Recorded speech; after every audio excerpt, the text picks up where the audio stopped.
Hey Kiku One Piece Player. Bonjour et bienvenue sur Yu-Car Game. Merci d'être présent avec moi pour ce nouveau deck profil. Et aujourd'hui, je vais vous parler du Sakazuki OP05. Sakazuki OP05 est un leader qui est banni au moment où je tourne cette vidéo là. Mais l'ADL elle est faite en fonction, donc elle est en pleine puissance. Vu que le leader est banni, il y a forcément d'autres cartes dans le deck qui sont actuellement bannies. Et c'est un leader qui serait très puissant, même s'il serait dans la méta actuelle. Donc peut-être il serait plus à autant de play et autant de puissance, mais il serait toujours très viable et avec beaucoup de possibilités. Donc Sakazuki, un leader bleu-noir, 4 PV, 5000 de puissance, avec deux effets extrêmement forts. Le premier, c'est Activate Main, une fois par tour. On peut discard une carte de sa main, puis on peut draw une carte. Donc on peut discard par exemple une carte qu'on veut dans la trash pour jouer depuis la trash, ou on peut discard une brique pour récupérer une carte qui est plus importante. Puis un deuxième effet, c'est quand il attaque, on peut donner -1 à un personnage adverse. Pour l'ADL, on commence avec 2 Juon au P06, 4-5000, counter 2000. Pendant son tour, une fois par tour, si un adversaire active un event, l'adversaire place une carte de sa main en dessous de sa bibliothèque. 4 Tashigi au P06, 1-2000, counter 1000. On play, on peut regarder les 5 cartes sur la bibliothèque, révéler une carte de type Navy autre que Tashigi, la mettre dans sa main, puis mettre le reste en dessous de la bibliothèque dans n'importe quel ordre. 2 Brook EB01, 3-4000. On play ou quand il attaque, jusqu'à un des personnages adverses gagne -1. Puis on peut KO un personnage adverse qui a un coût de 0. 4 T-Bones EB01, 5-5000, counter 2000. On play, on peut KO un personnage adverse qui a un coût de 2 ou moins. 4 Kujan OP02, 4-5000. On play, on draw une carte. Quand il attaque, on peut donner -4 de coups à un personnage adverse. 4 Tsuru au P02, 1-0, counter 2000. On play, on peut donner -2 de coups à un personnage adverse. 4 Brand New au P03, 2-3000, counter 1000. On play, on peut regarder les 3 cartes de cette bibliothèque, révéler une carte de type Navy autre que Brand New, la mettre dans sa main, puis on peut trash les autres cartes. 4 Rebecca au P05, 4-0, counter 1000, bloqueur. On play, on peut retourner un personnage noir autre que Rebecca qui a un coût entre 3 et 7 dans sa main. Puis, on peut jouer un personnage qui a un coût de 3 ou moins et qui est noir depuis sa main en jeu reste. 2 Robluzi au P05, donc 4-6000, no counter, on play. On peut placer 3 cartes de sa trace en dessous de la bibliothèque, puis on peut KO un personnage adverse qui a un coût de 2 ou moins. Puis on peut choisir un personnage adverse qui a un coût de 1 ou moins et le KO. 4 Gecko Moria au P06, 8-9000, no counter. On play, on peut choisir un personnage de 4 ou moins, puis un personnage de 2 ou moins de la trace. On en joue un actif et le deuxième reste. 2 Ina ST06, 3-5000, on play, on peut donner à un personnage adverse -4 de coups jusqu'à la fin du tour. 2 Elmempo ST06, 2-3000, counter 1000. On play, on peut donner à un personnage adverse -3 de coups jusqu'à la fin du tour. 4 Unblaze au P05. Pour 2 en main, on peut donner à notre leader ou un personnage +3000 de puissance jusqu'à la fin du tour. Puis, on peut placer un personnage d'un coût de 2 ou moins en dessous de la bibliothèque de son propriétaire. Trigger, on peut retourner un personnage adverse de 3 ou moins dans la main de son propriétaire. 2 Amano Murakumo au P06. Pour 2, en main, on peut retourner un personnage qui a un coût de 2 ou moins et un personnage qui a un coût de 1 ou moins en dessous de la bibliothèque de son propriétaire. 2 Eyeshades au P02.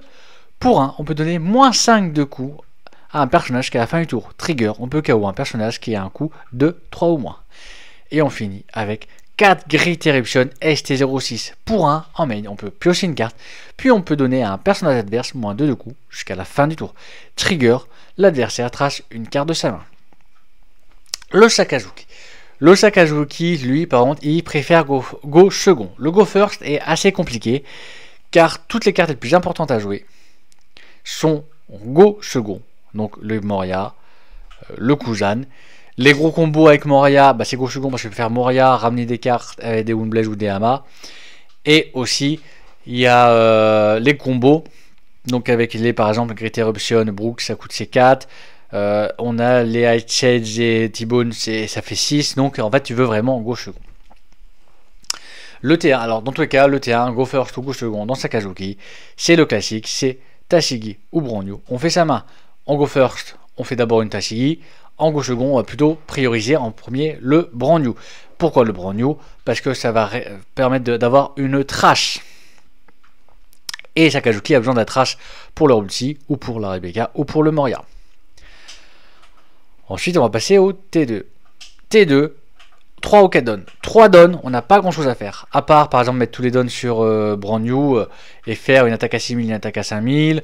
Ou alors faire une attaque à 2 attaques à 5000 et jouer une Tashigi. On n'a pas grand chose à faire. On évite de jouer les choses dans le vide, hein, clairement, parce qu'il faut le maximum de ressources pour pouvoir gérer le board adverse. On sent que Sakazuki, c'est toujours la réflexion à comment gérer le board adverse. En gauche second, on fait une attaque à 5000, puis on joue Kuzan. Kuzan, c'est draw une carte, puis en fait, juste le Kuzan, il met une pression énorme, parce que s'il reste on board, ça veut dire que il va donner moins 4 à l'adversaire, et moins 4 sur un personnage adverse, c'est-à-dire que ça peut être, on peut gérer plein de personnages adverses beaucoup plus facilement. Et avec le draw, on a fait sa main. En sachant qu'on fait toujours l'effet leader en permanence. L'effet leader, il faut le faire à chaque tour. Je l'ai pas dit, mais à chaque tour, je le dirai, je vais peut-être pas le répéter, mais à chaque tour, on fait l'effet leader. Ça nous permet d'avoir une grosse trash, d'avoir vraiment la main qu'on a besoin. Ensuite, on va passer au T3, 5 ou 6 dons. Et bien en fait, 5 ou 6 dons, c'est là avec le Kuzan, on commence à faire nos combos. On commence à faire nos Grit Eruption, faire les -2, -4 avec Kuzan, jouer Brook, paf, voilà, on fait nos trucs. On n'hésite pas à faire du moins, Kuzan, Grit Eruption, Unblaze, plus remis sur par exemple Bronyu, on attaque à 6000, on a bottom à un truc adverse, on attaque à 5000, on fait nos combos. On fait nos combos. À Sidon, c'est exactement pareil. On fait nos combos. On n'hésite pas. On peut faire une Rebecca, pouf, plef. Enfin, on peut trash Ina dans la trash. Grâce à l'effet à Sakazuki, on joue Rebecca, effet Rebecca. On récupère Ina, on joue Ina, -4, pouf, Unblaze. On vient de mettre au bottom deck un 4, 5, 6 avec effet leader, 7, 7 ou moins en dessous de la bibliothèque de son propriétaire. Et on a fait bien, on a sûrement donc géré un 7 ou moins, ce qui nous a permis vraiment de faire une bonne gestion de board. Ensuite, on va passer aux 7 ou 8 dons. Les 7 dons, bah, clairement, c'est ce qu'on a fait au 6 dons ou au 5 dons, sauf qu'on a un don supplémentaire, par exemple pour le Grit Eruption ou pour un SS dans ce genre de situation là. Pour les 8 dons, on a un classique, un Moria. On peut jouer, on n'est pas obligé de jouer Moria pour dire oh il faut absolument gérer. On peut jouer du Moria pour par exemple jouer un Bronyu pour 2 et un Kuzan. Le Kuzan c'est draw une carte, c'est une pression car à le tour d'après il fait -4. Mais on peut également faire par exemple depuis la trash jouer une Tashigi et jouer une Rebecca. Rebecca est fait, on récupère T-Bones et on peut jouer Bronyu. Et en fait on a récupéré un counter de 1000 et grâce à Tashigi et Bronyu on s'est refait une main. Et on a quand même un perso 8-9000 on board, ce qui est extrêmement fort, ce qui va mettre une grosse pression à l'adversaire. Ou on peut littéralement jouer par exemple donc un NBPO, faire -3, -4, et on peut jouer une Rebecca qui permet de jouer un Brook et de KO un 4 ou moins, par exemple. Mais dans ce genre de situation en général, à 8 dons en gauche second, le mieux c'est de jouer un style Kuzan ou refaire une main avec une Rebecca avec un Tashigi Bronyu. On peut juste jouer Bronyu et Tashigi si on est vraiment bien dans la partie, qu'on n'a pas de Rebecca, etc., etc. Donc on se met bien. Ensuite on va passer donc au T5, 9 et 10 dons.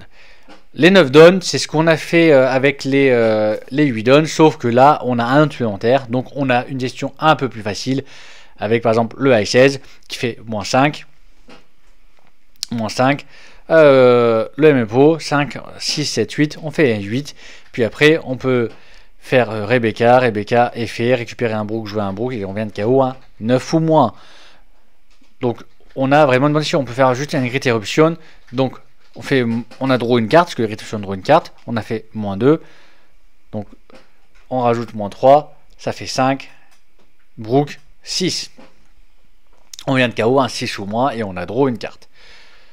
Pour les 10 dons, et bien alors là, on peut faire le combo classique Donc ça veut dire on récupère un Bempo, on fait moins 3. On récupère Rebecca, effet Rebecca, Ina, jouer Ina, donc moins 4. Donc 4, 5, 6, 7. Effet leader, moins 1. Donc 8, on a fait moins 8. Et en Haikun Blaze, on vient de gérer de bottom un 10 ou moins. Mais on peut également, pour 1, faire moins 5 avec le S16. MPO, donc on fait 5, 6, 7, 8. Effet leader, 9. Rebecca, effet Rebecca, on joue Brook. Brook, on vient de KO, 1, 10 ou moins. Et il nous reste un don. Donc un don pour faire ce qu'on veut. Mais on peut également faire HS par exemple moins 5 sur un perso, Grit Eruption, moins 2 sur un autre perso. On peut faire un Elbempo, toujours avec moyen. On récupère un Elbempo, donc Elbempo fait moins 3, par exemple fait moins 5 sur un perso, moins 3 et 2, moins 5 sur un autre perso. Et avec le 4 ou moins qu'on peut réanimer, on réanime Robuti et on vient de KO un 7 et un 6. Par exemple, voilà tout ce qu'on peut faire. Donc il y a énormément de combos, il y a encore plus de combos possibles, il y a énormément de combos, c'est un leader extrêmement puissant, qui a beaucoup de draw, beaucoup de cyclage de main, beaucoup de gestion, qui peut gérer les 10 ou moins facilement, ou qui peut gérer les costes 5, 6 très facilement aussi.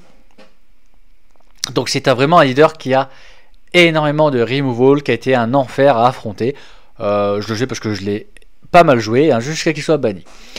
Dites-moi si vous avez joué ou affronté le leader, si vous avez aimé ou détesté le jouer ou l'affronter. En général, on n'a pas trop aimé l'affronter. Hein. Surtout ceux qui me connaissent, qui savent que je l'ai joué jusqu'à qu'il soit banni. Bon, après, j'ai joué un autre leader jusqu'à qu'il soit banni. Et là, je risque de jouer un autre leader jusqu'à qu'il soit banni. Hein. J'ai les bons calls pour jouer les leaders qui sont trop forts, hein, et qui se font ban peu de temps après. En tout cas, dites-moi tout en dessous de la vidéo en commentaire. N'hésitez pas à faire un petit pouce bleu et à vous abonner, ça fait toujours plaisir. Et je vous remercie fortement d'avoir regardé mes vidéos et je vous souhaite une agréable journée.